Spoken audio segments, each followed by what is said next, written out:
Shalom warga kerajaan, saya melanjutkan apa yang saya sampaikan minggu yang lalu. Minggu yang lalu saya sampaikan demi nama Tuhan Yesus, satu roh jahat yang membuat seorang wanita muda jadi juru tenung, saudaraku, dan ahli untuk memberikan nubuatan palsu, ramalan, saudara. Dan dia punya bos, dia punya penguasa-penguasa di belakangnya. Dan Paulus dan Silas dilemparkan dalam penjara dan dimasukkan dalam pasungan. Dibelenggu kaki mereka, leher mereka, tangan mereka. Tetapi ini sangat menarik, kira-kira tengah malam. Tengah malam mungkin saudara alami kesulitan dan aniaya paling hebat saudara alami. Tapi Paulus dan Silas berdoa dan menyanyikan pujian kepada Allah. Dan orang hukuman lain mendengarkan mereka. Jadi mereka tidak berbisik. Mereka menyerukan pujian kepada Sang Raja, kepada Yesus Kristus Tuhan.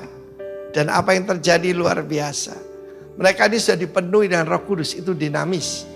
Tetapi ketika mereka naikkan pujian, saudara, mezbah itu menerima yaitu persembahan tubuh kita, tetapi juga sacrifice of praise. Dalam Ibrani 13, marilah kita yaitu menaikkan korban pujian kepada Tuhan. Inilah korban pujian. Kamu digebukin tanpa salah, kemudian seenaknya tanpa diadili masukkan penjara. Tapi jangan lupa, sumber otoritas mereka adalah kerajaan sorga. Secara warga negara, mereka adalah warga negara Romawi. Dan warga negara Romawi punya hak. Hak untuk diadili, hak untuk didampingi oleh pengacara yang disediakan oleh kerajaan. Tetapi mereka memilih kerajaan yang lebih tinggi. Kerajaan yang tertinggi, yaitu kerajaan Allah. Dan apa yang terjadi? Mukjizat. Terjadi gempa bumi yang hebat. Sehingga sendi-sendi penjara goyah, terbuka semua pintu. Dan terlepaslah belenggu mereka semua. Dan yang aneh, saudaraku, tidak ada seorang pun melarikan diri. Coba bayangkan saja kalau LP, lembaga permasyarakatan di kota tertentu, lalu pintunya terbuka. Tidak waktu berapa menit semuanya akan hilang, saudara. Tapi kehadiran Tuhan, bahkan penjahat pun menikmati the peace, the shalom daripada hadirat Tuhan. Dan pada satu kepala penjara yang cuma diperintah oleh para pembesar, para penguasa, dia mau bunuh diri, saudaraku, seppuku, seperti orang Jepang begitu. Karena dia menyangka orang-orang hukuman telah melarikan diri. Kita lihat who is the boss. Paulus berseru dengan suara nyaring, jangan celakakan dirimu, kami semuanya, bukan cuma kami berdua ada di sini. Kita lihat kepala penjara itu sekarang Paulus, Lalu kemudian dia bilang, bagaimana aku mendapat selamat?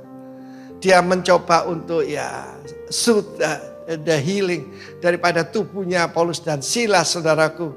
Dan tanya, bagaimana supaya aku selamat?